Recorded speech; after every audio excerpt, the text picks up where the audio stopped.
దేవునికి స్తోత్రం చెబుదాం. హల్లెలూయా.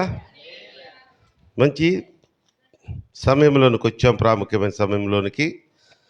ప్రియమైనటువంటి ఆర్సిఎస్ సంఘ సభ్యులారా, అలాగే ఆన్లైన్ కూడా ఇప్పుడే స్టార్ట్ అయింది కనుక మన ఆరాధనలో పాలు పంచుకుంటున్నటువంటి ఆన్లైన్లో సభ్యులారా, మీ అందరికీ మరి క్రిస్మస్ శుభాలు కలగాలని, క్రిస్మస్ శుభాకాంక్షలు తెలియజేసుకుంటూ దేవుడు మీకు కాపరిగా, తోడుగా, నీడుగా ఉండాలని కోరుతూ నిండు మనస్సుతో మిమ్మల్ని ఆశీర్వదిస్తున్నాను. God bless you all and wish you happy Christmas. Thank you. మంచిది. సమయంలో కొద్ది నిమిషాలు ఈ యొక్క క్రిస్మస్ సందేశం అంటే అది ఆ చెప్పే దైవజనులు కానీ, లేకపోతే ప్రత్యేకంగా ఆహ్వానించిన బిడ్డలకు కానీ ఒక కత్తి మీద సాము లాంటిదే. ఎందుకంటే క్రిస్మస్ అంటే ఏంటో మీకు తెలుసు,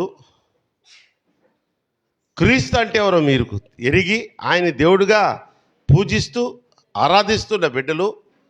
మరి మీకు ఈరోజు ఒక కొత్త కోణంలో ఏదన్నా తెలియని విషయాలు చెప్పాలి అంటే అది ప్రభువారిని మేము అడుక్కోవాలి. ముందు నాయనా, నీ బిడ్డలు కనులైన నీ బిడ్డల ముందు అల్పుడనైన నేను నిలబడబోతున్నాను, నాకు సహాయం చేయి. నేను కాదు ప్రభువా, నేను కాదు, మీరే మాట్లాడాలని ఏ దైవజనుడైనా, అన్ని వర్తమానాలు ఒక వైపు అయితే క్రిస్మస్ శుభ సందేశం అంటారు దీన్ని. ఈ శుభ సందేశము ఒకవైపు. మరి మరొకసారి దేవుణ్ణి మనం అందరం కలిసి వేడుకుందాం. నాతో పాటు ఈ ప్రార్థన చెప్పండి. పరిశుద్ధాత్మ దేవుడా, మీరు మాలో ఉండండి. పరిశుద్ధాత్మ దేవుడా, మీరు మాతో మాట్లాడండి. పరిశుద్ధాత్మ దేవుడా, ఈ వాక్య పరిచర్యను, శుభ సందేశాన్ని మీరే వినిపించండి. ఆమేన్. ప్రియమైనటి దేవుని బిడ్డలారా, క్రైస్తవ విశ్వాసులారా, క్రీస్తు ప్రభువుని దేవుడిగా, రక్షకుడిగా అంగీకరించి ఈ క్రిస్మస్ అనే గొప్ప పండుగలో పాలు పంచుకుంటున్నటువంటి ఓ సంగమ సహ విశ్వాసులారా, లోకంలో ఈరోజు ఎంతో శుభదినం. క్రిస్మస్ అనేది క్రైస్తవుల పండుగగా పేరు పెట్టబడింది, కానీ అది ఒక ప్రాంతంలో కాదు. క్రైస్తవులు అనేవారు ఎక్కడెక్కడున్నారండి? ఆంధ్రాలోనే ఉన్నారా, లేకపోతే పంజాబ్లో ఉన్నారా, భారతదేశంలో ఉన్నారా, పాకిస్తాన్లో, చైనాలో కూడా ఉన్నారా, ప్రపంచమంతా ఉన్నారా? ప్రపంచమంతా ఉన్నారు. దేవునికి స్తోత్రం చెప్దాం. హల్లెలూయా. మరి ఇప్పుడు మన సహోదరులు పూజిస్తున్నటువంటి కొంతమంది దేవతలు కొన్ని ప్రాంతాల వరకే, కొన్ని జిల్లాల వరకే, కొన్ని పట్టణాల వరకే. ఆ పక్క ఊరోళ్ళని అడిగితే ఫలాని దేవత పేరు మీకు తెలుసు అంటే మాకు తెలియదండి అంటారు. కానీ యేసుక్రీస్తు ప్రభు వారిని గురించి అడిగితే ప్రపంచంలో ఎవరిని అడిగినా ఆయన దేవుడు, ఆయన ప్రభువు, రక్షకుడు, మానవాళి పాప శాప విమోచనార్థ విషయమై ఆయన ఈ భూలోకంలోనికి వచ్చిన దేవుడు అని సాక్ష్యమిస్తారు. మరి ప్రపంచమంతా పండుగ వాతావరణంతో ఉన్నటువంటి ఈ రోజులో అసలు యేసుక్రీస్తు ప్రభువారు ఈ లోకానికి ఎందుకు తీసుకుని వచ్చారు? ఎందుకు తీసుకొని రాబడ్డారు? మేము ముందే చెప్పా, యేసుక్రీస్తు చరిత్ర మీకు అందరికీ తెలుసు. మాకు తెలిసిందే కదా. ఏమిటంటే నశించిపోయేదాన్ని వెదకి రక్షించుటకు మనుష్య కుమారుడు తీసుకురాబడ్డాడని బైబిల్లో, ఈ యొక్క పరిశుద్ధ గ్రంథంలో రాయబడి ఉంది. దాన్ని అనేక మార్లు మనం ధ్యానం చేసుకున్నాం. మీరు చదువుతున్నప్పుడు మీకు ఆ వాక్యము బయలుపడి, నశించిపోతున్న వారెవరు? మానవులు. వాళ్ళని వెదికి రక్షించడానికి మానవతావరుడుగా వచ్చాడు. ఓకే, కానీ అదొక్కటే కారణం కాదు. ప్రభువారే ఆయన ఎందుకు ఈ లోకంలోనికి తీసుకురాబడ్డారో ఆయన నోటి ద్వారా పలికిన ఒక రెండు, లేకపోతే సమయం ఉంటే 3 మాటలు మనం ధ్యానం చేసుకుందాం. దేవునికి స్తోత్రం చెప్దాం. మంచి స్తోత్రం చెప్పగలరా? హల్లెలూయా. చూద్దాం. అంటే నేను ఎందుకు చెప్తున్నానంటే యేసుక్రీస్తు ప్రభువారు అసలు ఈ లోకానికి ఎందుకు తీసుకురాబడ్డారన్న దానిలో ఆ పరమార్థాన్ని మనం తెలుసుకుంటే మన భక్తి విశ్వాసములో ఇంకొంచెం ధైర్యం, ఎక్కడన్నా మీకు ఒకవేళ అనుమానం ఉండుండొచ్చు, ఆయన నిజమైన దేవుడేనా, ఏంటో ఆయన రక్షకుడు అంటున్నారు, నిజమైన రక్షకుడేనా, అసలు ఎందుకు తీసుకురాబడ్డాడు ఆయన అన్న ఒక డౌట్ ఉన్న వారికి దేవుడు మాట్లాడుతున్న మాట యోహాను సువార్త 6వ అధ్యాయము. మన సెమీ క్రిస్మస్లో ఈ ఒక్క మాట చెప్పి ముగిచ్చేసాను 10 నిమిషాల్లో. ఇంకా 2 మాటలు మిగిలి ఉన్నాయి. కాబట్టి ఆ రోజు వచ్చిన వారికి ఈ మాట గురించి క్లుప్తంగా ఒక ఇంట్రడక్షన్ ఇచ్చి 2వ మాటలోకి వెళ్ళిపోతాం మనం. యోహాను సువార్త 6వ అధ్యాయము 39వ వాక్యాన్ని చదువుకున్నట్లయితే, అమ్మా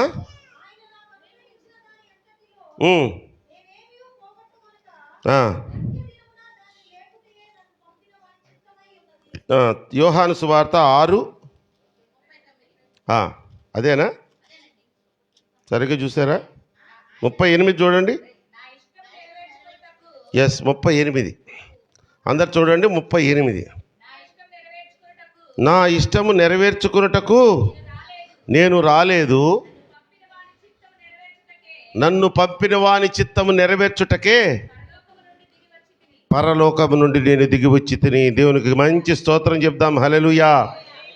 నా ఇష్టాన్ని నేను నెరవేర్చుకునడానికి నేను ఈ భూమి మీదకి నరావతారుడుగా రాలేదు, నన్ను పంపిన వాని చిత్తాన్ని నెరవేర్చుటకే నేను వచ్చి తిని అని చెప్పి యేసయ్య తన నోటి ద్వారా తన రాకడ గురించి, మొట్టమొదటి రాకడ గురించి సాక్ష్యం ఇస్తున్నారు. మరి ఆయన పంపిన వారు ఎవరు?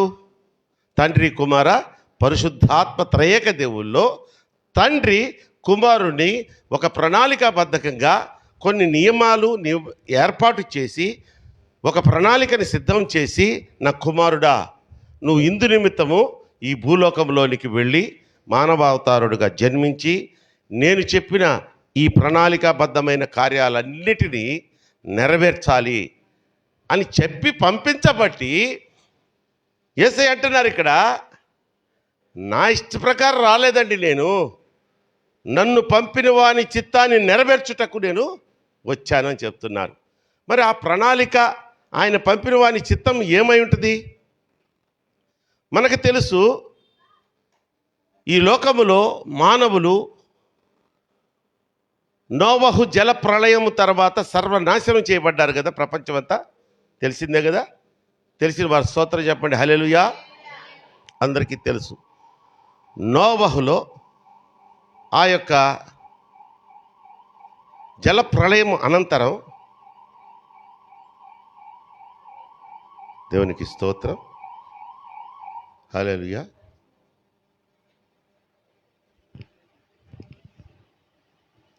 స్తోత్రం, స్తోత్రం. పెట్రోలింగ్ వాళ్ళు ఎవరు వచ్చారు? నోవహు జలప్రళయం తర్వాత సంపూర్ణంగా ఆ యొక్క మానవాళిని తుడిచిపెట్టేసి ఒక నోవహు కుటుంబాన్ని రక్షించారు ఆయన. ఆ తర్వాత మరలా దేవుడు మనుషుల్ని కరుణించి మరలా పునరుత్పత్తి చేసుకొని భూమంతా విస్తరించారు. వారు విస్తరించిన తర్వాత కొంతకాలము, కొన్ని యుగాలు జరిగిన తర్వాత ఏమైపోయిందంటే, మరలా మానవులు దేవునికి లోపడడం మానేసి తమ ఇష్టానురాజ్యంగా జీవిస్తూ ఇక పరలోకం అనేది చేరే అవకాశము కూడా ఒక్కడు కూడా ఆ అవకాశం లేనివాడిగా తయారైపోయారు. కాబట్టి ఈ మానవాళి పాప క్షమాపణ చేయాలంటే ఆయన ఏం చేశారు? మొదటి నోవ కాలంలో భూమి మీద ఉన్న మనుషులను, జీవచరాలను, పక్షువులను, పశువులను సమస్తాన్ని నాశనం చేసి మరలా అక్కడ వాగ్దానం ఇచ్చారు, నేను మరలా ఈ విధంగా మనుషుల మీదకి ఉగ్రత తీసుకురాను, ఈ విధంగా నా కోపాన్ని చూపించనని మాట ఇచ్చారు. మరి అలా కోపముకు వచ్చినప్పుడు ఆయన తుడిచిపెట్టలేకపోయినప్పుడు వాళ్ళని రక్షించాలి, పాపములోంచి వారికి విడుదల కలుగు చేయాలి. పాపంలోంచి విడుదల కలుగు చేయాలంటే పరిశుద్ధ పరిశుద్ధ రక్తము, మనిషి రక్తము మన పాపముల గురించి చిందించబడాలి. అప్పటి వరకు మనుషులు పాపములు చేయడం, మనిషిని చంపడం, ఒక పశువుని తీసుకెళ్ళి బలిపీఠం ఎదురుగా వధించడం, నేను పాపక్షమాపణ పొందేసాను, ఏది ఈ హత్య నేరం నుంచి. లేకపోతే ఏదన్నా ఒక దొంగతనం చేయడం, ఒక మేకపోతుని, గొర్రెలు, మేకలు, పక్షులు, వీటి రక్తం ద్వారా పాపక్షమాపణ పొందుకుంటున్నామని అనుకుంటున్నారు. కానీ వాళ్ళకి పాపక్షమాపణ లభించడం లేదన్న సంగతి వారు ఎరుగరు. యేసుక్రీస్తు ప్రభువారు కన్యమైన మరియ గర్భములో జన్మించక మునుపు దేవునికి మానవులకి 400 సంవత్సరాలు సంబంధాలు కట్టయిపోయాయట. దేవుడు మాట్లాడడం మానేశాడు, మనుషులతోటి ప్రవక్తలతో మాట్లాడడం మానేశాడు, తనకిష్టులైన బిడ్డలతో కూడా మాట్లాడడం మానేశాడు, ప్రవచనాలు చెప్పడం మానేశాడు. 1 కాదు, 2 కాదు, 3 కాదు, 400 సంవత్సరాలు మనిషికి దేవునికి సంబంధం కట్టయిపోయింది. కానీ మళ్ళా దేవుడే వీళ్ళని ఇలా వదిలేస్తే ఎలా? ఒక్కడు కూడా నేను ఏర్పాటు చేసిన ఆ పరదేశంలోనికి రాలేకపోతున్నాడే అని ఆయన ఆలోచించి కుమారుని ఒక ప్రణాళికాబద్ధమైనటువంటి నియమాలు ఆయనకు అనుగ్రహించి పంపించాడు. అది ఏంటంటే, మొట్టమొదటిసారిగా నా కుమారుడా, నువ్వు కన్యక గర్భములో మానవావతారుడిగా జన్మించాలి. జన్మించిన పిదప మనుష్య రూపంలో ఉన్న నీవు యువకుడిగా యవ్వన జనుడిగా ఎదిగే వరకు నీ యొక్క తల్లిదండ్రులకు ఆసరాగా ఉండి, అవన్నీ ఈ పరిశుద్ధ గ్రంథంలో లిఖించి లేవండి. కానీ కాంట్రవర్సీ ఎక్కడంటే 12 సంవత్సరాల దాకా యేసుక్రీస్తు ప్రభు వారి చరిత్ర ఉంది ఇక్కడ బైబిల్లో. మరలా 30వ సంవత్సరంలో యోహాను బాప్తిసం ఇస్తుంటాడే, అక్కడ ప్రత్యక్షం అవుతాడు. అప్పుడు యేసు ప్రభు వారికి 30 సంవత్సరాలు వచ్చేసాయి. ఈ మధ్యకాలంలో యేసు ప్రభు ఏం చేశాడు, ఎక్కడ ఉన్నాడు అని విమర్శకుల ప్రశ్న. ఆ ప్రశ్నకు జవాబే ఇది. అప్పుడు పరిచర్య స్టార్ట్ చేయలేదు ప్రభువారు. దేవుడు, తండ్రి అయిన దేవుడు కుమారుడైన దేవుడికే ఆజ్ఞ ఇవ్వలేదు. ఆయన ఎప్పుడైతే ఒక పరిపక్వత సంపాదించుకున్నాడో ఆయన పరిచర్య ప్రారంభించారు. ఇది 2వ ప్రణాళిక. అంటే రావడం ఆయన మీ పాపాలకు అన్నిటి గురించి నేను బలైపోతున్నాను, మీ పాప నా మీద తీసుకున్నాను, ఇదిగో నా రక్తం మీ మీద చిందిస్తున్నానని చనిపోలా. ఒక ప్రణాళిక ప్రకారం కుమారుడైన దేవుణ్ణి తండ్రి అయిన దేవుడు పంపించాడు. కనుక మొదట సర్వశక్తి సంపన్నుడైనటువంటి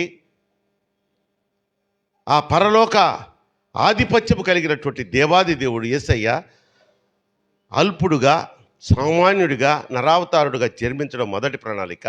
2వ ప్రణాళిక ఏంటండి? యేసుక్రీస్తు రాజ్య సువార్త, పరలోక రాజ్య సువార్త. మనిషి పాపము చేసి ఎలా భ్రష్టుడైపోతున్నాడు, మీరు ఈ భ్రష్టత్వం నుంచి పరలోకం చేరాలంటే మీరేం చేయాలి?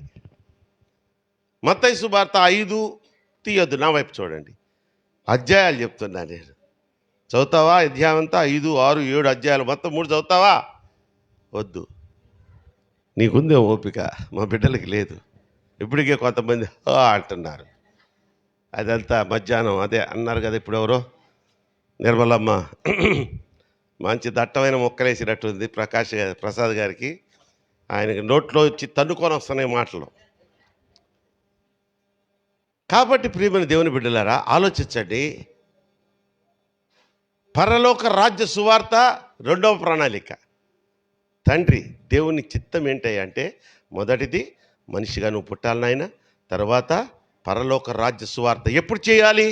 నువ్వు బాగా ఎదిగి పెద్దవాడై 30 సంవత్సరాలు వచ్చిన తర్వాత. ఇంకో 30 సంవత్సరాలు ప్రచారం చేయమని చెప్పలా ప్రభువారు. కుమారుడికి 3.5 సంవత్సరమే టైం ఇచ్చాడు. ఈ 3.5 సంవత్సరంలో ఖాళీ నడకన మన యేసయ్య, సరైన చెప్పులు కూడా ఉన్నాయో లేదో, ఆ రాళ్ళు రప్పలు కొండల కోనల్లో ఊరూరా తిరుగుతూ పరలోక రాజ్య సువార్తను ప్రకటించుకుంటూ ఆయన మనుషుల్లో ఎంతో మార్పును తీసుకుని వచ్చి ఆ మార్పు పశ్చాత్తాపానికి దారితీసి ఆ పశ్చాత్తాపం ద్వారా బాప్తిసం పొంది పరలోక రాజ్యానికి వారసత్వం ఎలాగా పొందాలో నేర్పించారు. చివరి ప్రణాళిక ఏంటంటే, సమయం రానే వస్తుంది నాయన, నిన్ను పట్టుకుంటారు, చెయ్యని నేరానికి నీ మీద నిందలు వేస్తారు, నిన్ను రాజద్రోహి అంటారు, నువ్వు దెయ్యాలు పట్టిన వాడు అంటారు, నిన్ను రాళ్లతో కొట్టాలని చంపాలని ప్రయత్నం చేస్తారు. చివరికి సిలువ మీద నిన్ను బ్రేలాడదీసి వాళ్ళు నీ ప్రాణం తీయాలని చూస్తారు. కానీ ఒక నరుడికి దేవునిని చంపే అధికారము ఉందంటారా మీరు? ఒక సామాన్య నరుడు దేవుణ్ణి చంపే అధికారము ఎవరికి లేదు. అప్పుడు ఎప్పుడైతే ఈ పాపమంతా, అప్పుడు దాకా ఉన్న మానవాళి పాపమంతా నీ మీద వేయబడుతుందో, ఆనాడు ఆ క్షణాన నీకు నాకు సంబంధం కట్ అయిపోతుంది. కట్ అయిపోయినప్పుడు మాత్రమే నువ్వు పరిపూర్ణమైనటువంటి పాపముతో కూడిన మనిషిగా మారిపోతావు. అప్పుడు నీ ప్రాణాన్ని నాకు అప్పచెప్పు, నన్ను తీసుకొని మరలా తిరిగి నీకు ఇచ్చేస్తానన్నాడు. దేవునికి స్తోత్రం చెప్దాం. హల్లెలూయా. క్రీస్తు రాకడ, క్రీస్తు జన్మంలో ఏదో ఆషామాషిగా నేను వచ్చేసాను, మీ పాపాలు క్షమించేశాను, నా చిత్తానుసారంగా నేను రాలేదు, నన్ను పంపిన వాని చిత్తానుసారంగా నేను నడుచుకున్నటకు ఓ ప్రణాళికబద్ధంగా వచ్చానని చెప్పాడంటే ఇంత ప్రణాళిక ఉంది. దేవునికి స్తోత్రం చెప్దాం. హల్లెలూయా. రెండోది, ఇక ఆ ప్రణాళికబద్ధంలో చూస్తూ పోతే ఎవ్వరికి లొంగల యేసుక్రీస్తు ప్రభువారు పరిచయం చేసేటప్పుడు. తల్లికి లొంగలేదు, శిష్యులకి లొంగలేదు. ఎంతోమంది ఎన్నో ఆయనకి లంచాలు ఇవ్వాలని చూశారు, ఆయన ఉపయోగించుకోవాలని చూశారు. నువ్వు నేను గెలిస్తే ఈ రాజ్యాన్ని మొత్తాన్ని ఏలేయచ్చు ఏకఛత్రాధిపత్యంగా అని ఆశ కూడా చూపించారు యేసే.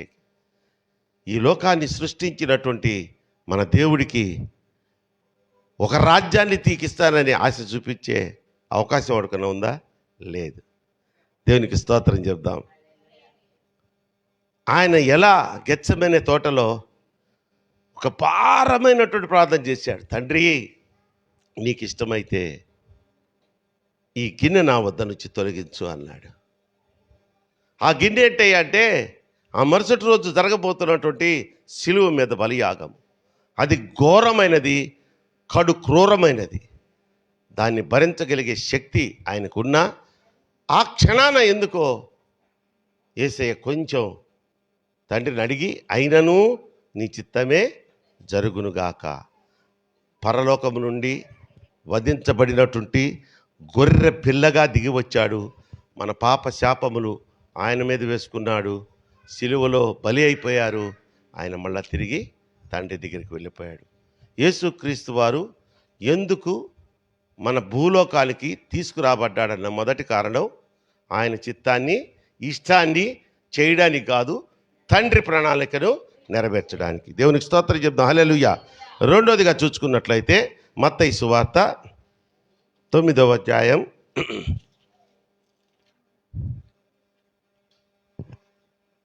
13వ వచనం చూద్దామమ్మా. అయితే నేను పాపులను పిలువవచ్చి తిరిగాని నీతిమంతులను పిలువ రాలేదు గనుక కనుకరమునే కోరుచున్నాను కానీ బలిని కోరను అని వాక్య భావం ఏమిటో మీరు వెళ్ళి నేర్చుకున్నాడని చెప్పాను. దేవునికి స్తోత్రం చెప్దాం. ఏమంటున్నాడమ్మా? నేను పాపులను పిలువవచ్చి తినే కానీ నీతిమంతులను పిలువ రాలేదట. పాప క్షమాపణ కోసమే ఆయన వచ్చాడు. పాపములో కొట్టుకొని నాశనమైపోతున్న వారిని పిలిచి వారికి సువార్త చెప్పి నిత్య జీవంలోనికి నడిపించేందుకే నేను వచ్చాను. కానీ మొదటేమో నన్ను పంపిన వాని ఆ చిత్తాన్ని నెరవేర్చేదానికి వచ్చానంటున్నాడు. రెండోది వచ్చి నేను పాపులను పిలిచి వారిని ఒక పరిపక్వమైనటువంటి మారు మనసు పొందినటువంటి స్థితిలోనికి వారిని మార్చి వారిని శుద్ధీకరించి శుద్ధులుగా అవ్వడానికి మార్గాన్ని చూపించడానికి వచ్చారంటున్నాడు. అసలు పాపం ఏంటి? పాపులు ఎవరు? పాపం వల్ల ఏమొస్తుంది? ఆది పాపము, జన్మ పాపము, కర్మ పాపం అని 3 పాపాలు ఉన్నాయి. ఆది పాపం అంటే ఆదాము అవ్వలు చేశారే అది. దానివల్ల వచ్చినటువంటి మంచి జీతం ఏంటమ్మా మనకి? బ్లెస్సి అబ్బో మరణం. చాలా మంచి జీతం కదా. సో పాపం వలన మరణం అనే జీతాన్ని పొందుకున్నటువంటి ఆదాము అవ్వల ద్వారా, ఆది పాపం ద్వారా మనిషి, ఆ తర్వాత మనిషి పాపిగాని, అంటే పాపపు రక్తము మనలో ప్రవహిస్తూనే ఉంది.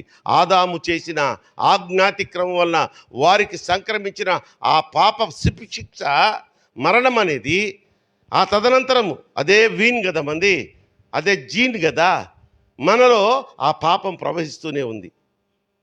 సో ఈ పాపులను పిలిచి వారికి రక్షణ ఇవ్వాలి. రక్షణ అంటే పరలోక రాజ్యము, పరలోక రాజ్య వ్యాప్తిలో, ఈ సువార్త వ్యాప్తిలో పరలోక రాజ్యం ఎలా చేరాలి అని ఎవరికి? నువ్వు పాపి కాకుండా పరిశుద్ధుడిగా ఉన్నవాడికి చెప్తే వాడు వింటాడా? నాకు ఇవన్నీ తెలిసిలే పోవయ్యా అంటాడు. ఇప్పుడు జ్వరం ఉన్నవాడికే డాక్టర్ అవసరం, కానీ జ్వరం లేకుండా ఆరోగ్యవంతుడు కూర్చున్న వాడికి డాక్టర్ వచ్చి స్టెథోస్కోప్ పెట్టి కొంచెం టెస్ట్ చేయాలంటే నేను బాగానే ఉన్నాను డాక్టర్, ఆ పక్కింటి ఆయన దగ్గర బాగుంటాడు. అంతే కదా. పాపములో ఉన్నవాడు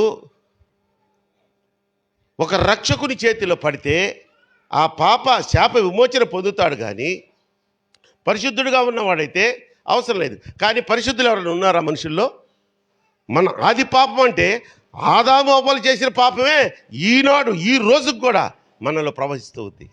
అందుకనే పాపులను నేను పిలువ వచ్చి తిని, కానీ మిమ్ములను మీ యొక్క ఆస్తులను దోచుకొని, లేకపోతే ఏదో 4 కళ్ళబుల్లి మాటలు చెప్పేసి ఇది చేయండి అది చేయండి పరలోక రాజ్యం మీకు వస్తుందని చెప్పి మీ సొమ్మంతా దోచుకొని, ఆయన పాటికి ఆయన కోట్లు కోట్లు కోట్లు కోట్లు సంపాదించుకొని మేడలు మిద్దెలు కట్టుకొని అనుభవించి సుఖాన్ని ఆ సాధారణంగా చనిపోయాడు ఆయన. ఈరోజు జరుగుతున్న క్రైస్తవ్యంలోని బోధలు అయ్యే కదమ్మా. అనేక చోట్ల అనేక మంది దైవజనులుగా చెప్పుకోబడుతున్న వారు వాళ్ళ సంఘంలో కరేపాకు అమ్ముకునే స్థితిలో ఉంటుంది, చెప్పులు కుట్టుకునేవాడు అదే స్థితిలో ఉంటాడు. వాళ్ళు మళ్ళీ ఈయనకి దశంభాగాలు ఇవ్వాలా, ఈయనేమో ₹1 కోటి కారులో తిరుగుతుంటాడు. యేసుక్రీస్తు వారి బోధలో అది లేదండి. నువ్వు ఎవరి దగ్గర ₹1 ఆశించొద్దు. అరే నువ్వు జోలిలో 2 జతల బట్టలు కూడా పెట్టుకోకుండా పొమ్మన్నాడు ఆయన.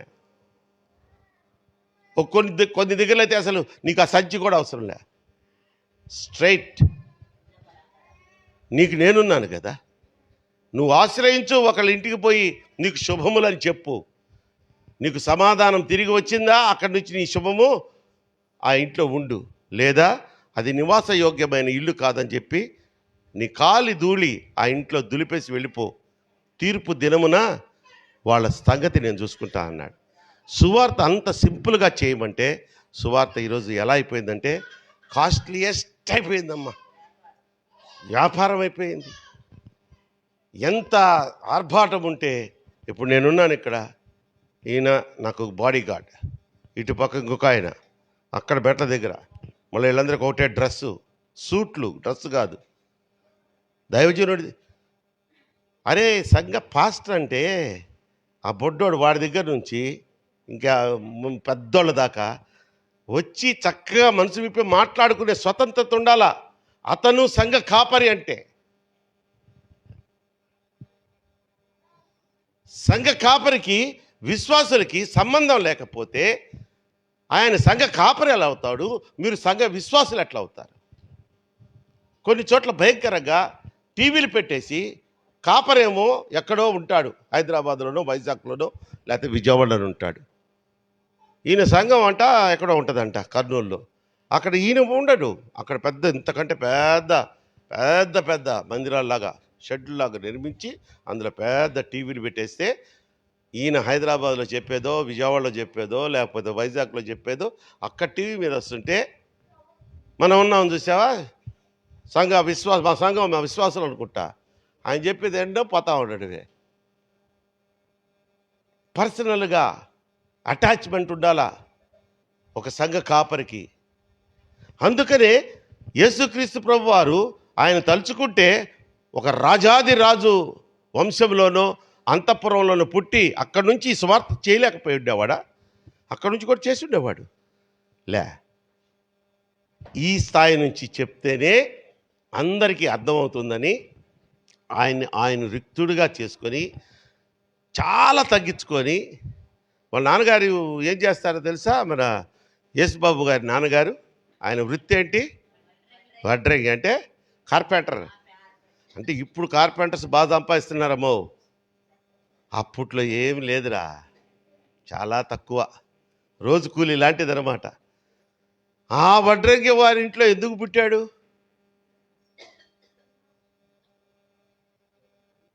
కాబట్టి రెండవదిగా చూస్తే యేసు ఈ లోకానికి ఎందుకు తీసుకురాబడ్డాడంటే, మొదటిగా మనం చూసాం ఏంటది? నా చిత్తానుసారంగా కాదు, నా ఇష్టానుసారంగా కాదు, నన్ను పంపిన వాని చిత్తానుసారం అన్నాడు. అక్కడ తండ్రి కూడా అని మాట అనలా, నన్ను పంపిన వాని చిత్తానుసారంగా. ఆయన ఎవరు? తండ్రి అయిన దేవుడు. రెండోదిగా ఏమంటున్నాడంటే, నేను పాపులను పిలవచ్చి తిని కానీ నీతిమంతులను రాలేదంటున్నాడు. మూడోదిగా చూసినట్లయితే తల్లి, యోహాను సువార్త, అదే యోహాను సువార్త ఇందాక చూసాం చూడండి, 18వ అధ్యాయము, ఒకసారి 37వ వాక్యాన్ని చూద్దామా?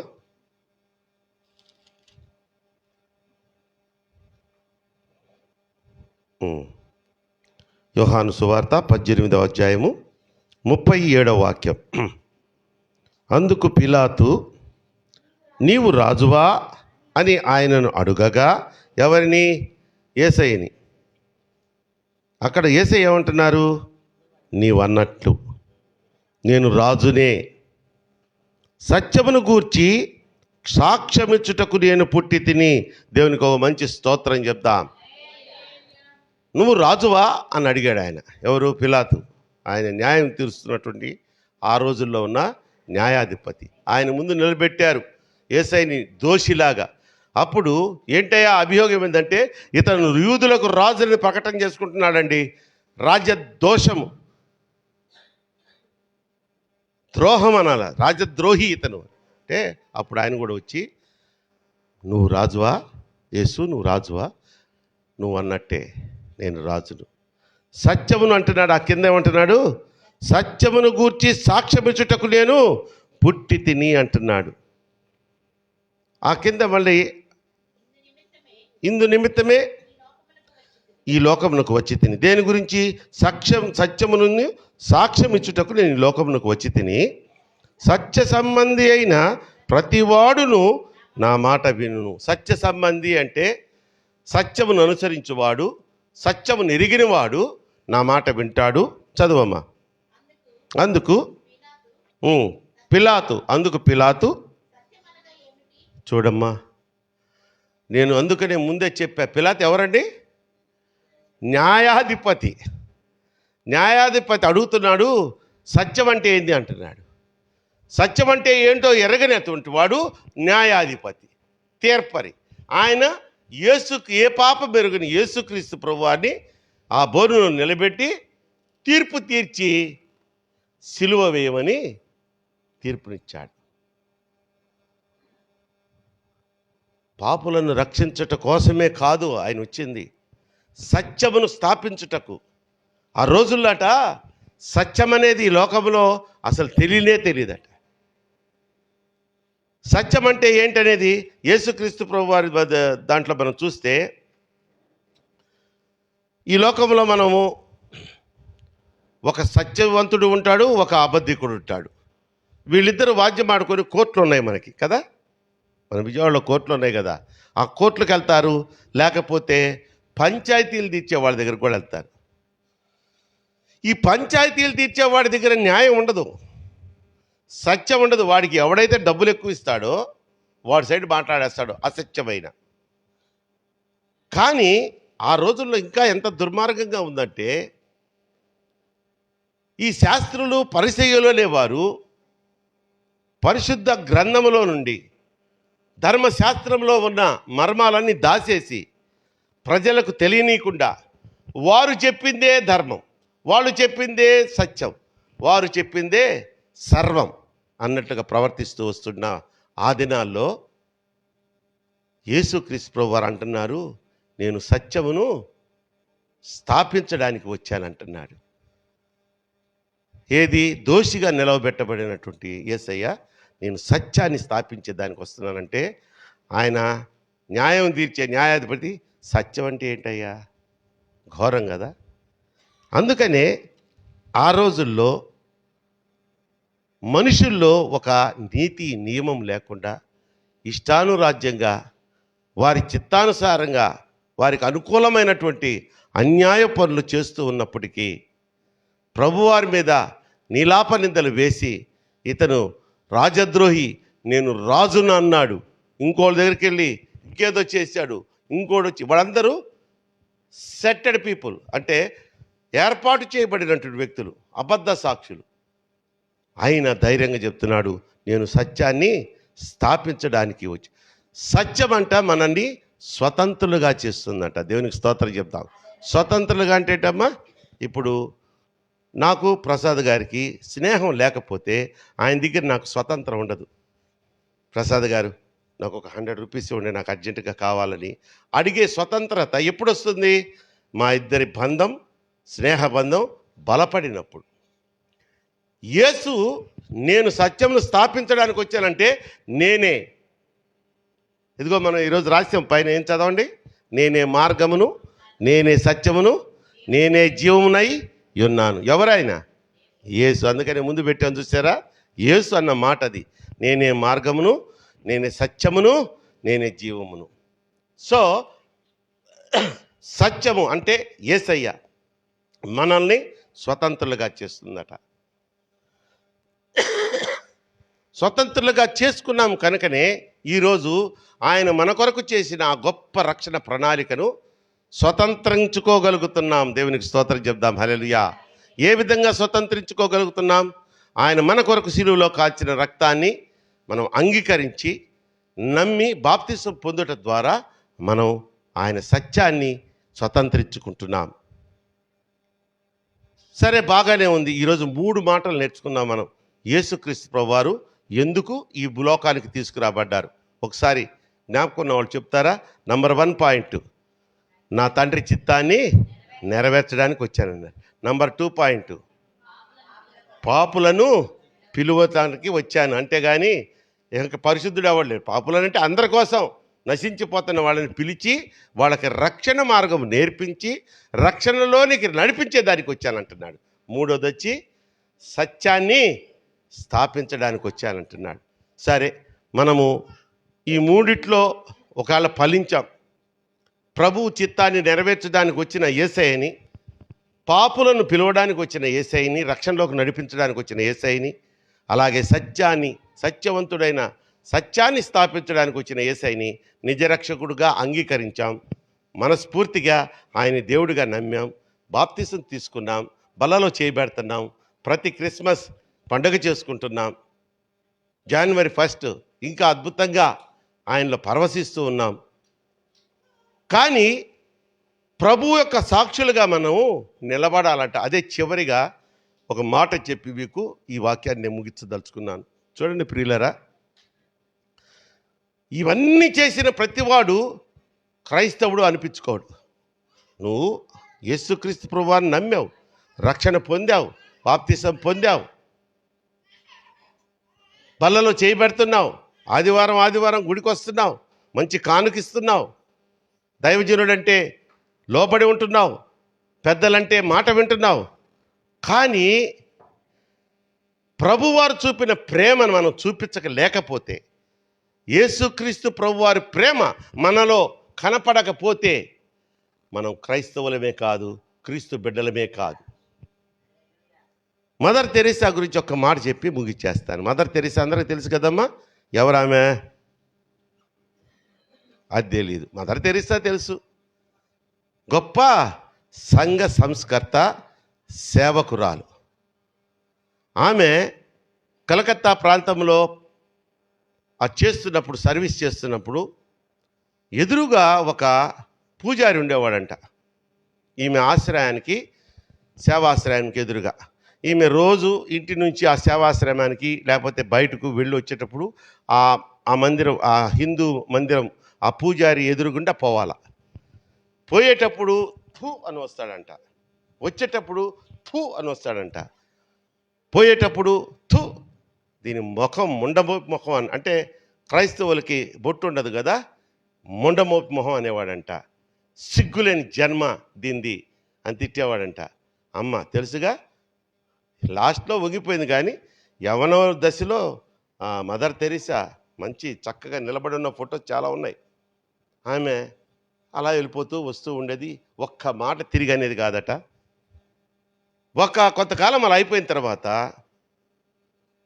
వీళ్ళు చస్తే బాగుండు, ఇలాంటి వాళ్ళు ఎందుకు ఇట్లాంటి పనులు చేస్తారో తెలీదు.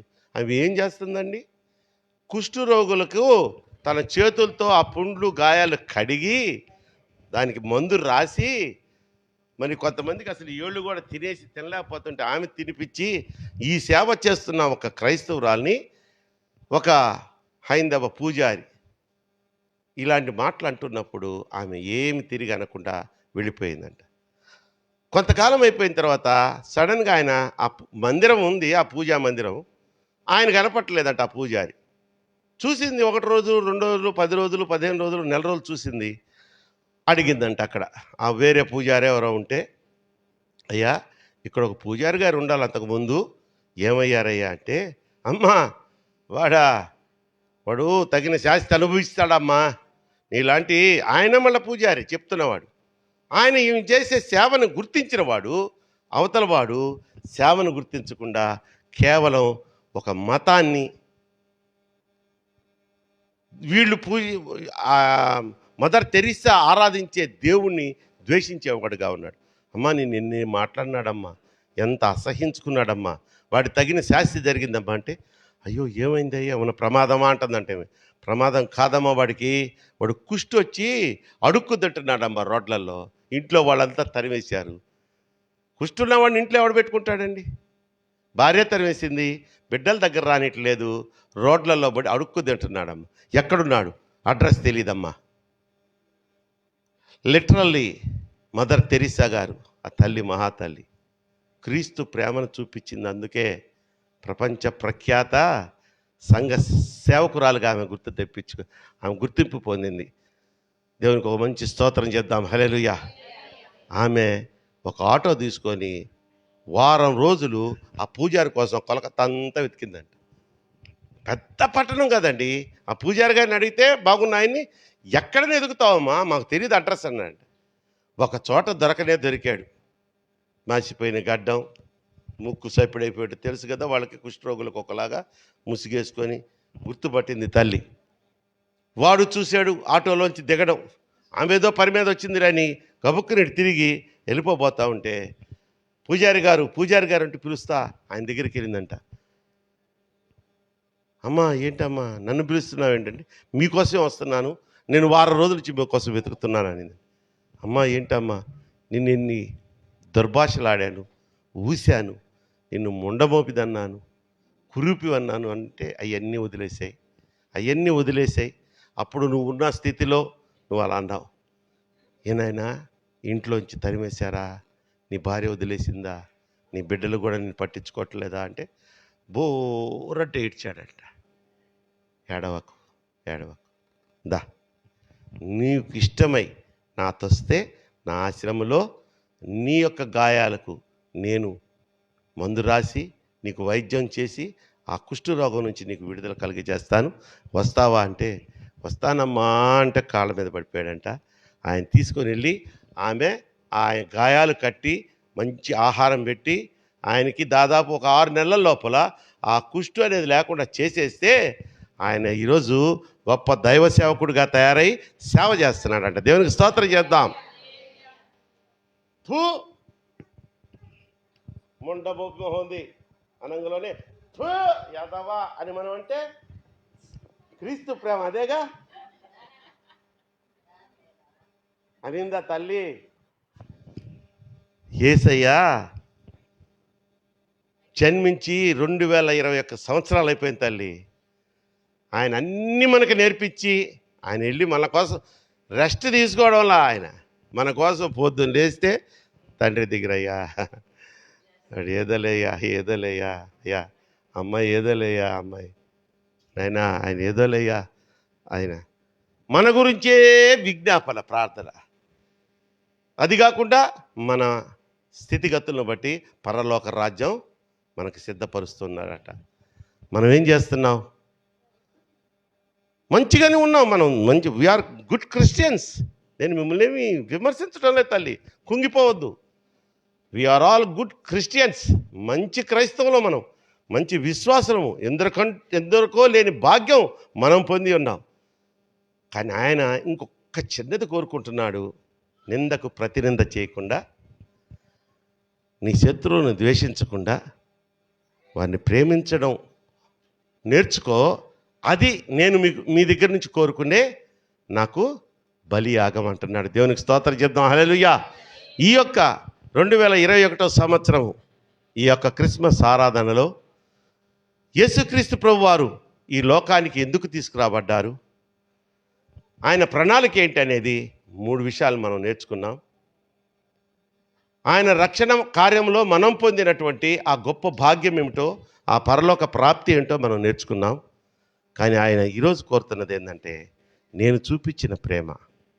ఆయన ద్వేషించిన వారిని ఆయన ద్వేషించలా, ఆయన గుద్దిన వారిని ఆయన గుద్దల. ఆయన మీద కూడా ఊశారు, మొక్కం మీద ఊశారు తెలుసా, కాండ్రిచ్చి ఊశారు. మామూలుగా ఊస్తే ఫ్రెష్ ఉమ్మబడుద్ది, కాండ్రిచ్చి ఊస్తే చెప్పలేము కదా, చేదర మనకి. అటువంటి కాండ్రించి ఊసిన ఉమ్ములను కూడా తుడుచుకునేది కూడా లేదు. ఆయన్ని బొందకేసి కట్టేశారట చైన్లేసి. అంత చేసిన వారిని కూడా తండ్రి వీరేం చేస్తున్నారు వీరెరుగున గనుక వీరిని క్షమించు అన్నారు. అంత శిక్షలు మనకు ఎవరేం వేయలేదుగా. మహా అయితే నోరు జారి ఏదన్నా మనం తిట్టారేమో, కొట్టే అంత ధైర్యం, మిమ్మల్ని కొట్టే అంత ధైర్యం ఎవరికి లేదులే తల్లి. మా తల్లులు అందరూ కరాటే ఫైటర్స్, అంత దగ్గరికి రారు. ఏదన్నా మాట అంటే తిరిగి మాట అనడం కంట్రోల్ చేసుకుందామా అన్నవారు దేవునికి స్తోత్రం చెప్పండి. హల్లెలూయా. కంపల్సరీ ఏం కాదు, అమ్మో మమ్మల్ని ఒప్పించేస్తున్నాడు, రేపు నుంచి నేను మా ఆయన వదలంటే నేను అనకుండా ఎట్టుండేదమ్మా, ఈ నోరు వచ్చేస్తుంది తల్లి అనకుండా. అదే ఏదమ్మా ఉప్పు ఎక్కువైందంటే రోజు చేసి పెడుతుంటే తింటాలా, ఈ ఒక్క పూట ఎక్కువైంది తిట్టాలా నన్ను అనకూడదు. నువ్వు అనవు రేవతి, నాకు తెలుసు, మంచి బిడ్డ, నా కూతురు, పెద్ద నాయనా అని పిలిచేది ప్రపంచంలో నన్ను ఆ పిల్ల ఒకటే కదా. కాబట్టి తల్లులారా, ఈ చల్లని సాయంకాలం పూట చక్కగా ప్రభు వారి యొక్క పుట్టినరోజు, దీనికి పెద్ద కాంట్రవర్సీలు వద్దు, ఇంకా ఆ సబ్జెక్టులోకి వెళ్తే 25వ తారీఖున పుట్టాడని పరిశుద్ధ గ్రంథంలో ఉందా చూపించండి. నీ ముఖం తేదీలు రాయకపోయినా యేసయ్య పుట్టాడన్న దానికి నమ్ముతున్నావుగా. ఏదో నువ్వు బొట్ల పరమ దరిద్రులమైన మనం బొట్ల, మనకే ఒక పుట్టుక తేదీ ఉంది, ఆయన పుట్టలేదా?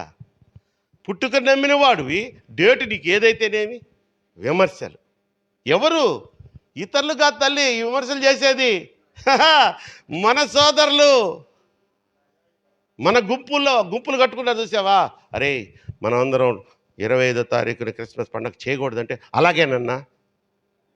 ఏమో ఇటు సొమ్మేం పోయిందో, మనం ఏం చేస్తున్నామమ్మా ఇక్కడ. ఎవరైనా మీ అందరికీ ఇది అయిపోయిన తర్వాత అందరికీ చక్కగా రే అందరికీ విస్కీ బ్రాండ్, ఎవరికి ఏ బ్రాండ్ కావాలంటే ఇచ్చేయండి రాని మంచికి జాయింట్లు పెట్టి ఇలా ఎంజాయ్ చేస్తున్నాం. మనం ఆరాధనగా చేసుకున్నాం, ఆయన పాటలేగా పాడుకున్నాం, ఆయన మాటలేగా మనం ధ్యానం చేసుకున్నాం, ప్రార్థన చేసుకుంటున్నాం, వెళ్ళిపోతున్నాం.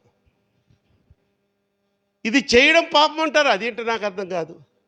కనుక వాళ్ళు మారాలని మనం ప్రార్థన చేద్దాం. ఏదో రకంగా దేవుణ్ణి ఆరాధన చేసుకోవడం, ప్రార్థన చేసుకోవడం, కృతజ్ఞతలు తెలుపుకోవడం. మనకి మేలు జరుగుద్దా, కీడు జరిగి దేవుడు శపిస్తాడా? ఎరా 25th డిసెంబర్ నా పుట్టినరోజు చేస్తావా, యూజ్లెస్ ఫెలో, ఇడుకాలు చేయబడిపోవాలి అంటాడా? ఎందుకంటాడమ్మా? ఆయన్ని గుద్దిన వాళ్ళని ఆయన క్షమించాడు. ఆయన ఆరాధించే వాళ్ళని క్షమిస్తాడా లేదా?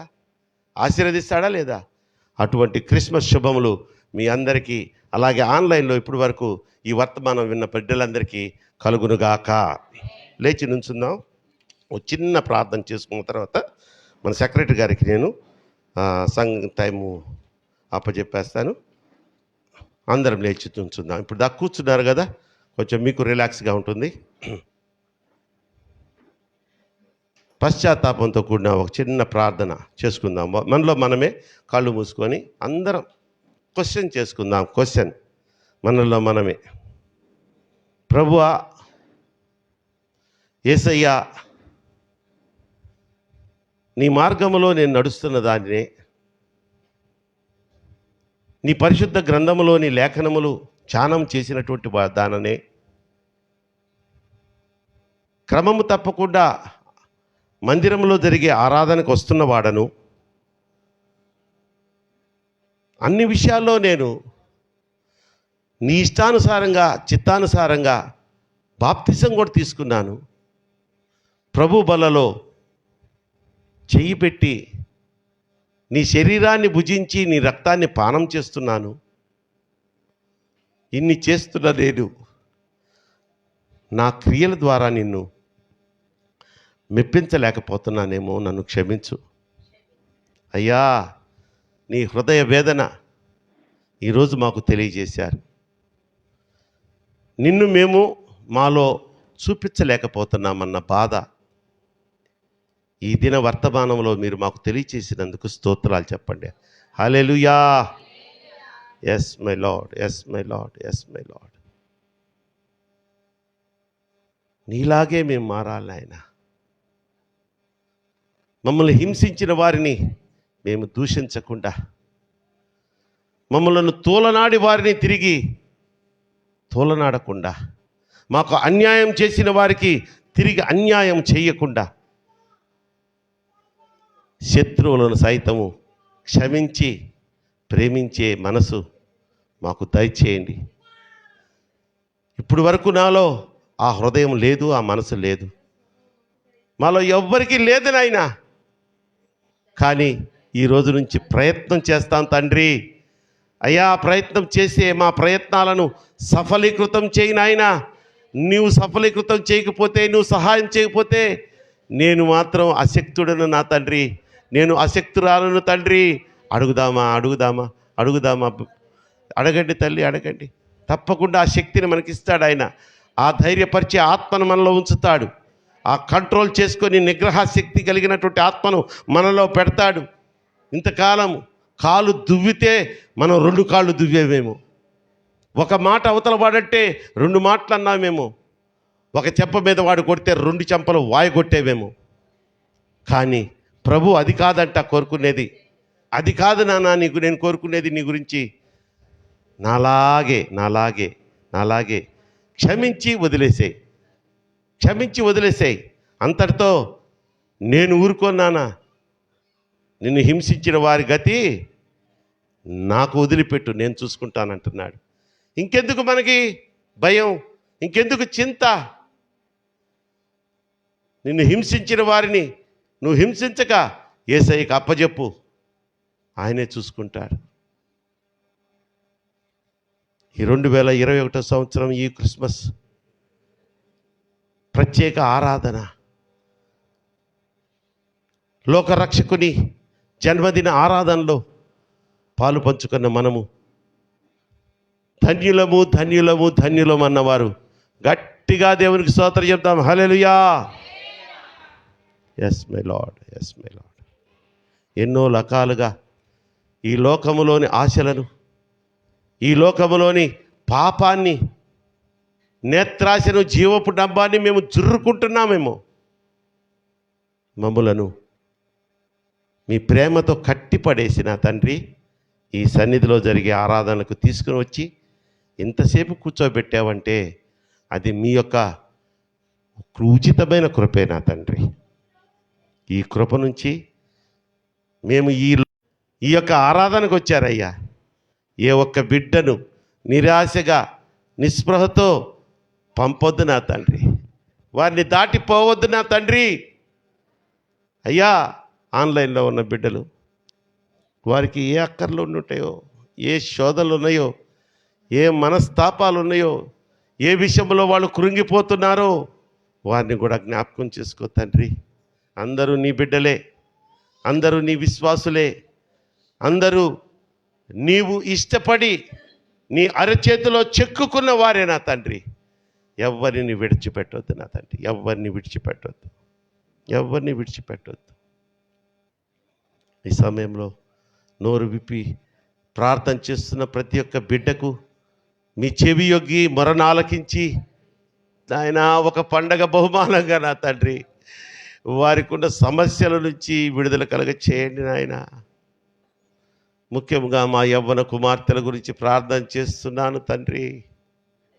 అయ్యా, సాతానుడు పలు విధములుగా వారిని నా తండ్రి ఆకర్షించి లోకము చూపించి చెడు మార్గములలో నా తండ్రి వారిని నడిపించి వారి జీవితాలను పతనము చేయాలని చూస్తున్నాడు నా తండ్రి. యవ్వన కుమారులు నాయన ఆ యొక్క భయంకరమైనటువంటి లోక వ్యసనాలకు లోనైపోయి రక్షించబడి నాయన కొంతకాలము నీ బలలో చెయ్యిబెట్టి నాయన అలాగే నీ యొక్క శరీరాన్ని భుజించి రక్తాన్ని పానం చేసిన రక్షించబడ్డ బిడ్డలు, యవ్వన బిడ్డలు నా తండ్రి వాడు లాగేసాడయ్యా వెనక్కి. తిరిగి మారు మనసు పొంది నీ మార్గంలోకి రావాలంటే అది నాకు అసాధ్యముగా ఉంది నా తండ్రి, కానీ నీకు సుసాధ్యము కదా అయ్యా.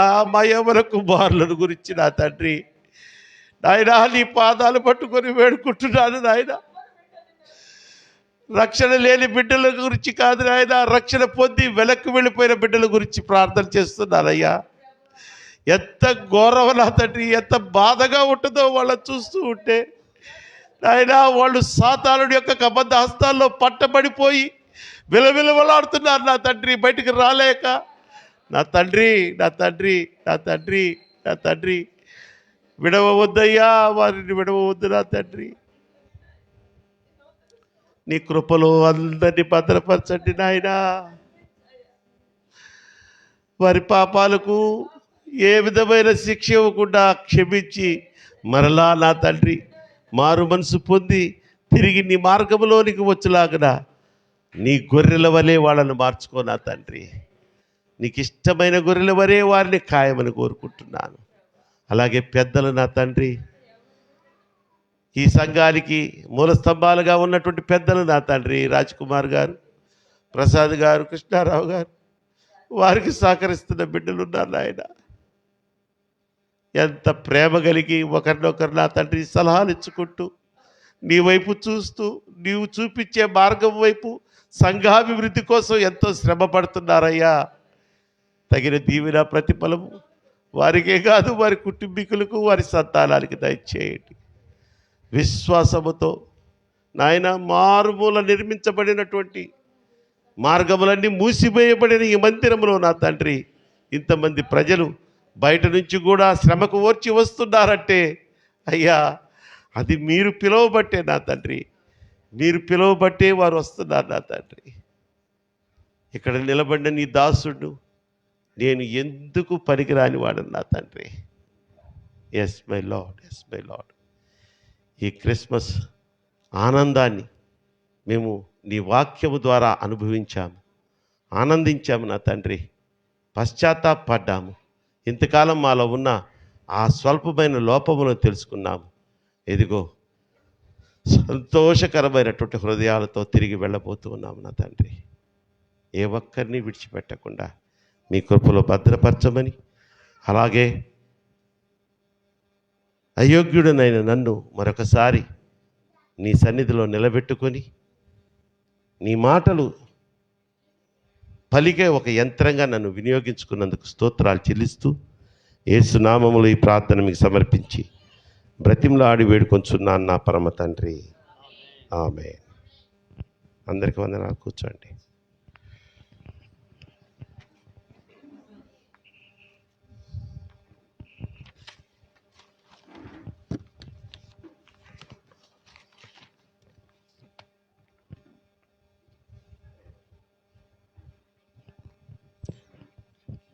Praise lord. అందరూ కూర్చున్నారండి.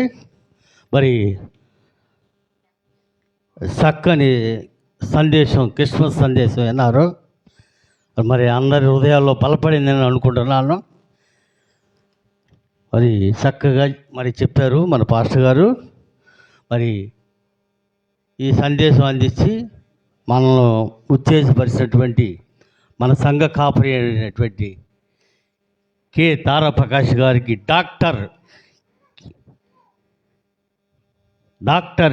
అంటాను కూడా నా సార్లు ఇంకెక్కువ ఇవ్వాలి. కె తారాప్రకాష్ గారికి మన సంఘం తరఫున, మా కమిటీ తరఫున అందరికీ ప్రభునామములో ఆయనకు వందనాలు తెలియజేసుకుంటున్నాను. ముఖ్యంగా ఇప్పుడు మరి కృతజ్ఞ కానుకలు ఎవరైనా ఉన్నట్టయితే వచ్చి సమర్పించుకోవాల్సిందిగా కోరుతున్నాం. లేని పక్షం మరి కానుకలు సమర్పించుకుందాం.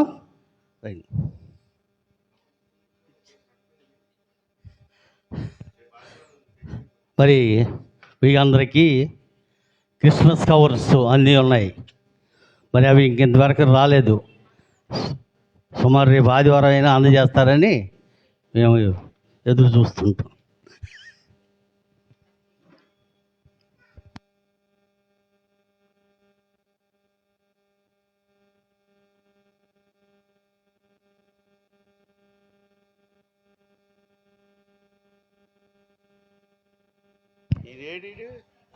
పిల్లకాయలు లేరే?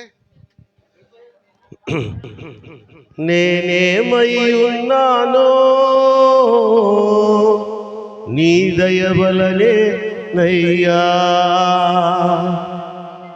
నాకున్నవన్నీ నీవిచ్చినవే నయ్యా. నేనేమైనా ప్రభువా నిన్నే స్తుతిస్తాను, నాకేమున్నా ప్రభువా నిన్నే. నేనేమైనా ప్రభువా నిన్నే స్తుతిస్తాను, నాకేమున్నా ప్రభువా నీకే అర్పిస్తాను. నేనేమై ఉన్నానో నీ దయ వలనే నయ్యా, నేనేమై ఉన్నానో నీ దయ వలనే నయ్యా, నాకున్నవన్నీయు నీవిచ్చినవేనయ్యా, నాకున్నవన్నీయు విచ్చినవేనయ్యా. లేక లేక కామునందు ఏకైక కుమారుని ఇచ్చింది నీవే. లేక లేక ఏకైక కుమారుని ఇచ్చింది నీవే, ఇచ్చిన నీవే బలి కోరగా, ఇచ్చిన నీవే బలి కోరగా, తెచ్చి నీకే అర్పించిన రాముల. నేనేమైనా ప్రభువా నిన్నే స్తుతిస్తాను, నాకేమున్నా ప్రభువా నీకే అర్పిస్తాను. నేనేమై ఉన్నానో నీ దయ వలనేనయ్యా, నేనేమై ఉన్నానో నీ దయ వలనేనయ్యా, నాకున్నవన్నీ నీవిచ్చినవేనయ్యా, నాకున్నవన్నీయు నీవిచ్చినవేనయ్యా, నాకున్నవన్నీయు నీవిచ్చినవేనయ్యా, నాకున్నవన్నీయు నీవిచ్చినవే. నయ్యా. స్తోత్రం. గమనించండి ప్రియులరా, ఈరోజు ఎంటర్టైన్మెంట్ ప్రోగ్రామ్స్ ఏమి లేవు. ఎందుకంటే సెమీ క్రిస్మస్ అనేది జరిగింది కదా, ఆ సెమీ క్రిస్మస్ రోజు ఆ యొక్క కార్యక్రమాలు అయిపోయినాయి, క్రిస్మస్ రోజు కార్యక్రమాలు.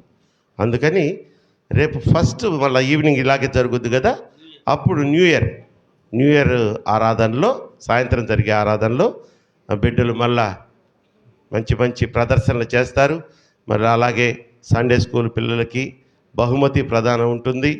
మరి ఈసారి మనం కొంచెం లాస్ అవుతున్నాం, క్యారల్స్ లేవు కాబట్టి మనం ఆ క్యారల్స్ కోసం ఆ బహుమతులు మనకు పెద్దలు ఇచ్చేవాళ్ళు, అది ఈసారి ఉండదనుకుంటున్నాను.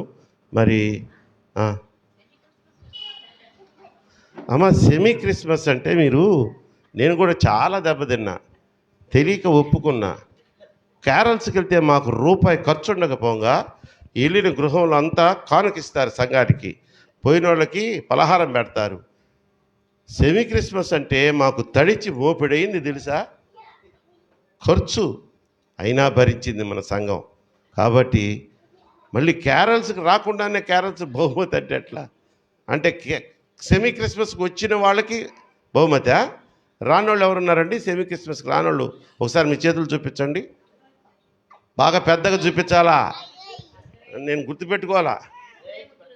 కుమార్ రాలేదు, అమ్మ తల్లి రాలేదు, రత్న రాదు, ఇంకా ఇక్కడేదో 2 చేతులు లేచినాయి, కుట్టి రాలేదు, మా బిడ్డ రాలేదు. మీకు క్యాన్సిల్ అయితే మీకు అసలు బహుమానాలు ఇవ్వం, వాళ్ళకి ఇవ్వట్లేదు కాబట్టి మీకు కూడా ఇవ్వట్లేదు, సరేనా? అప్పుడు వాళ్ళకి తృప్తి కొట్టది, అమ్మయ్యా నాకు ఇవ్వకపోతే వీళ్ళకి ఇవ్వట్లేదు అని చెప్పి. మంచిది సార్. ఇక ముగింపు ప్రార్థన చేసుకుందామా? పలహారం కూడా వచ్చింది నానా. అరుణ్, ఈ ప్యాక్స్ అన్నీ రెడీగా ఉన్నామా? అన్ని ప్యాక్స్ రెడీగా ఉన్నాయా? వచ్చేయండి, ఇక్కడ పెట్టండి, ఇక్కడ ఎదురుగా పెట్టండి.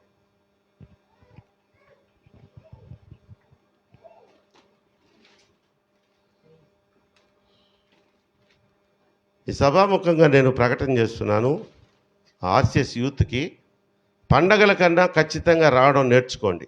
ఏడాడో పెత్తనాలు చేసేసి అదేంటంటారు, అదేంటండి, ఆ లాస్ట్లో వచ్చేసి తలకాయ పెట్టేసి ఆశీర్వాదం అంటే ఇవ్వను నేను.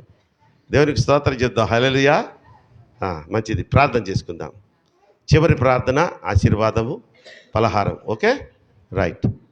కనికర పూర్ణుడా, కృపా సత్య సంపూర్ణుడా, కృపగల దేవ, మమ్మల్ని మిక్కిలిగా ప్రేమించుచున్న మా ప్రియ పరలోకపు తండ్రి, యెహోవా దేవ, యేసునైనా పరిశుద్ధాత్మ త్రయేక దేవ, ఈ రాత్రికాల సమయంలో ప్రార్థన చేసి ప్రారంభించిన ఈ క్రిస్మస్ ఆరాధన, లోక రక్షకుని జన్మదిన ఆరాధన ఆది నుంచి అంతవరకు క్రమముగా ఆశీర్వాదకరంగా నడిపించినందుకు స్తోత్రాలు చెల్లిస్తున్నాను. నాయన, నీ బిడ్డలతో మీరు మాట్లాడారు నాయన. మీ వలే జీవించుటకు మమ్ములను రూపించి అలాగే మమ్మల్ని మార్పు చెందించినందుకు స్తోత్రాలు చెల్లిస్తున్నాం. తెలుసో తెలియకో నా తండ్రి, మేము ఇంతకాలము నీకు ఇష్టమైన బిడ్డలుగా లేమేమో. రక్షణ పొందాం, బాప్తిసం తీసుకున్నాం, కానీ నిన్ను మెప్పించలేకపోతున్నామని ఈరోజు మీ వాక్యం ద్వారా మేము తెలుసుకొని మమ్మల్ని మేము సరిదిద్దుకున్నట్టుకు ఆయత్తపరచండి. అలాగే నా తండ్రి, ఎన్నో శ్రమలకు ఓర్చి మరి ఈ సమయంలో నా ప్రభువా, ఈ సన్నిధిలో నీ ఆరాధనలకు వచ్చిన ప్రతి బిడ్డకును, ఆన్లైన్లో మాతో పాటు పాలు పంచుకున్న ప్రతి బిడ్డకును నూరింతల ప్రతిఫలము, ఆశీర్వాదము దయచేయండి. వారి గుప్పులు విప్పి కానుకలుగా సమర్పించుకున్న ఆ కానుకలను కూడా మీరు స్వీకరించండి. నా ప్రభువా, క్షేమంగా తీసుకొచ్చారు, సురక్షితంగా వారిని తీసుకువెళ్ళండి. అలాగే సంఘ పెద్దలనైనా, సంఘాన్ని, విశ్వాసులను ప్రేమించి మీ యందు భయభక్తులతో వారికి ఉన్నటువంటి ఆ యొక్క ఆర్థిక నిధులను బట్టి నా తండ్రి ఏర్పాటు చేసిన ఈ అల్పాహారం నా తండ్రి, ఇది కూడా మీరు ఇచ్చినటువంటి కృపే కనుక నా ప్రభువా, దీనిని స్వీకరిస్తున్న బిడ్డలకు శారీరకంగానే కాకుండా ఆత్మీయంగా కూడా బలం చేకూర్చమని కోరుకుంటూ, మా సమస్త పాపములు క్షమించి సకల దీవులతో నింపి నేటి దినాశీర్వాదములతో మమ్మల్ని నింపి పంపమని మా ప్రభువును మీ ప్రియకుమారుడైన యేసుక్రీస్తు వారి నామములో ఈ ప్రార్థన మీకు సమర్పించి ప్రతిమలాడి వేడుకుంటున్నాను నా పరమ తండ్రి.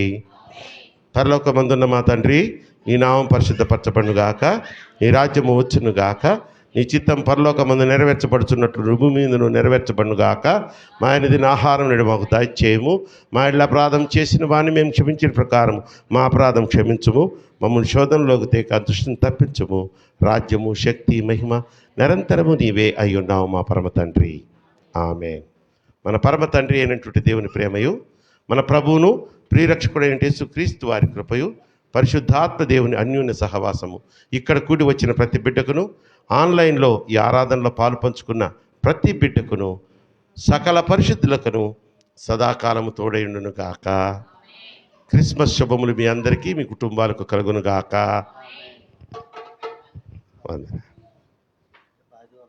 మర్చిపోయాను, మనం మళ్ళీ ఎప్పుడు కలుసుకుంటాం ఆరాధనకి? రేపే.